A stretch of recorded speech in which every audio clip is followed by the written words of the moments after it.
everyone. I'm Nancy Deacon, and this is my husband, Bill Deacon. And he is really the repair person that learned how to do the books, but I'm the reason that he got into repairing books. This is Repair 101. There are more serious repairs, but without a book press or other equipment, you're not going to do them at home.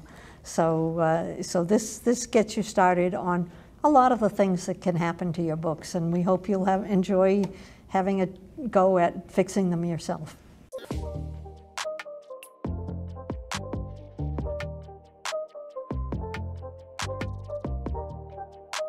But I'll show you what has happened. The front spine has separated. The first signature has come loose. And a signature is a group of pages that were cut from a single piece of paper at the bindery. And they're folded up like that so that they form a group of pages. And then the groups of pages are collected and glued together to form the text block. What's happened, of course, is that this glue had failed. The page had started to come apart. The signature is falling out. I'm going to leave it in place because at least it will be correct when we finish with it. Otherwise, we can almost get it correct. And to put it in, to glue it, the first step. I'm using an Elmer's glue bottle. This is a little tiny one for kids, which I found was excellent. The glue isn't excellent, by the way. The glue that came in it got dumped out, and this happens to be a book glue. It's acid-free book glue. And we just used the bottle, and you can see by the repair that it's been used for a while. The cap had started to crack. But what I'll do is open this, and I want to squeeze out a very fine line of glue. And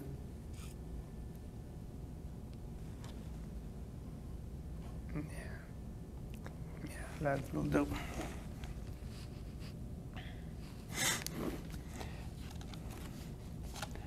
I'm going to pick the signature out of the book, and I'm going to put a line of glue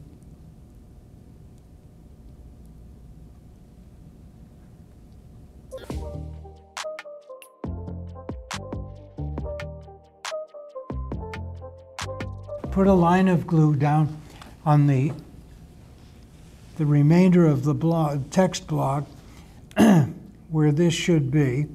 And then I'm going to put a little more broad line of glue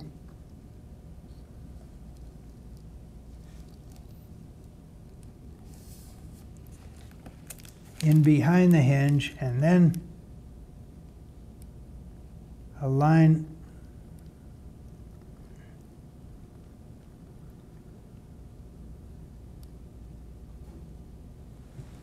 to stabilize that first page.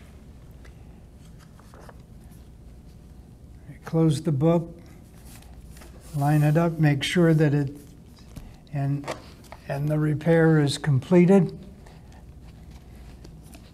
We'll put a rubber band on, and note that I put the rubber band on lengthwise across the block, the text block, not across, but lengthwise. That's important. That is important because it gives you constant pressure along this line, whereas putting it the other direction, you'd have a lot of tension in a couple spots.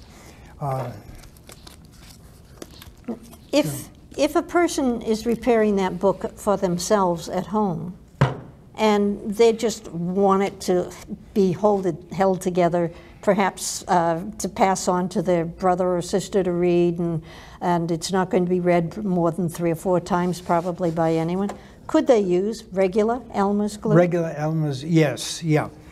Regular Elmer's glue is quite acidic and eventually is going to cause browning of the page.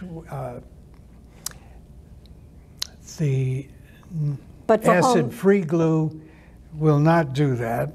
It's a similar chemistry. For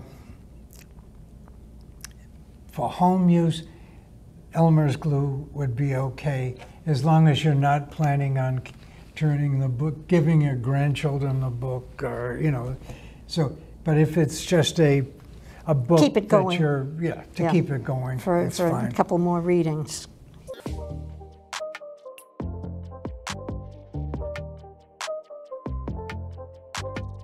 And foxing is a combination of airborne organisms and filth and high humidity, and it now leaves little orange leaves spots. All these little spots. So other books, and I happened to come across this one, is one that I didn't fix. Other books taken sandpaper and sanded the top of the block, and it doesn't completely remove foxing, but it makes it a lot less visible. I didn't do it on this. I shall when we get home.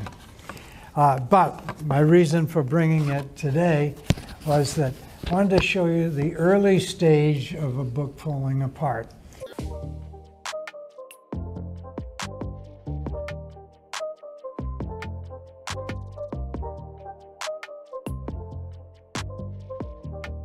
This book that I glued the end pages, I glued those end pages down, and they have tacked. They're tacked in place now, so that this text box is tight now against these. But we still have the problem with the hinges not down in here. The hinges, which are just the little grooves on each side, and those still need to be glued, or it will just start to tear apart. Again, you can see here.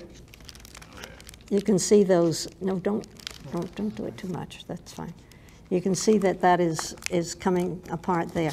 Now I can put the glue into those gutters, and we just run that down and turn it around and put it in there. And it's loose enough that I'm going to put a couple of doses on each side, because I want the glue in there so that it's definitely going to hold it. I don't want it coming back for a second repair. That's okay. We get the top on one side and the top on the other side. We get that in here. Whoopsie.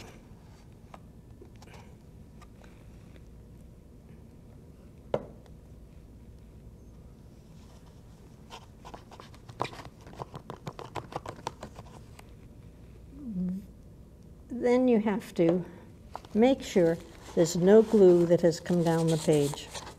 That's important. And flip it to the other bottom of the book, and same thing. We've got to get the glue down on this side here.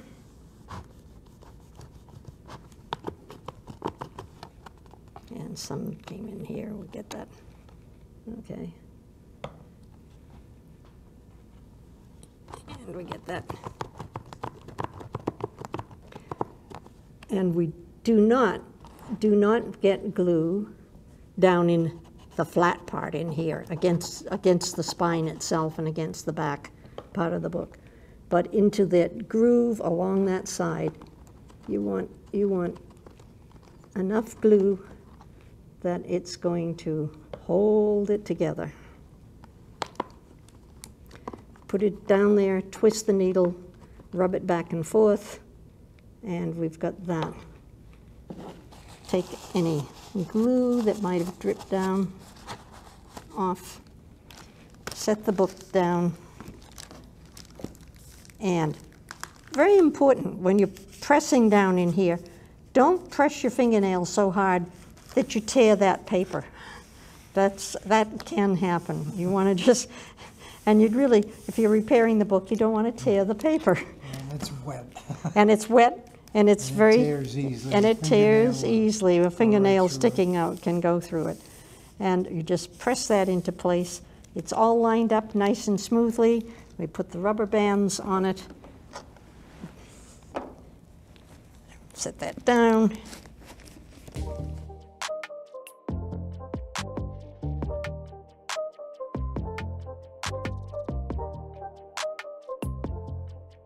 Came across a book with mildew on it, which is a particular problem.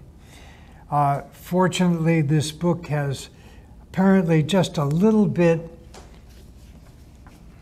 of mildew inside the front cover. Yeah, you can see it there.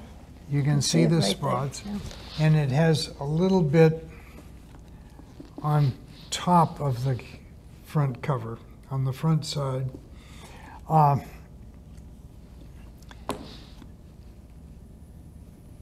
Mildew, best thing that I've found to do with a book like this is to take it outside, leave it in the sun, bright sunlight, opened to the mildew surface. The sunlight will kill the organisms. And after you bring it in, I'll leave it for an hour. When you bring it back, you could spray it with some Lysol spray and a wipe, and clean it as best you can. The mildew will be dead. The stains will remain. You're not going to restore the page to original, but at least you'll be happy that the mildew would no longer be viable. You can It will clean up a little bit. I mean, it will fade wipe little. up, it will fade, but it's not going to be pristine. So that's what I would do. Make sure that if you know, you want to be sure that any mildew is exposed to the bright sun, and I'd say they recommend recommend 30 minutes. Nothing wrong with leaving it out for an hour.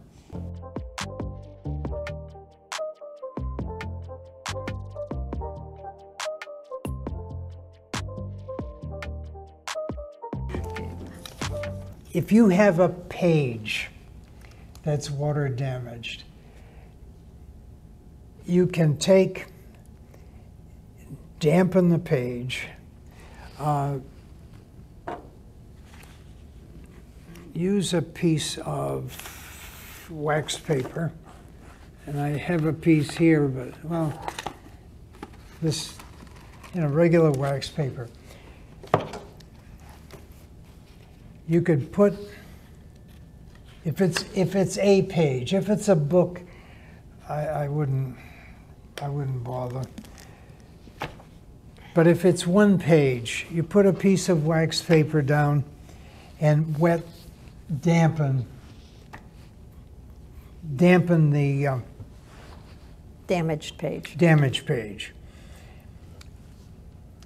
Take some Niagara spray starch. Cover this up, with something. Make sure you don't put starch on the page. Spray some starch on it and let that dry a bit. And then take a warm iron, flat iron, and iron it. Now obviously the iron can't be too hot or you'll destroy the page. It's a project, but you can do a pretty fair job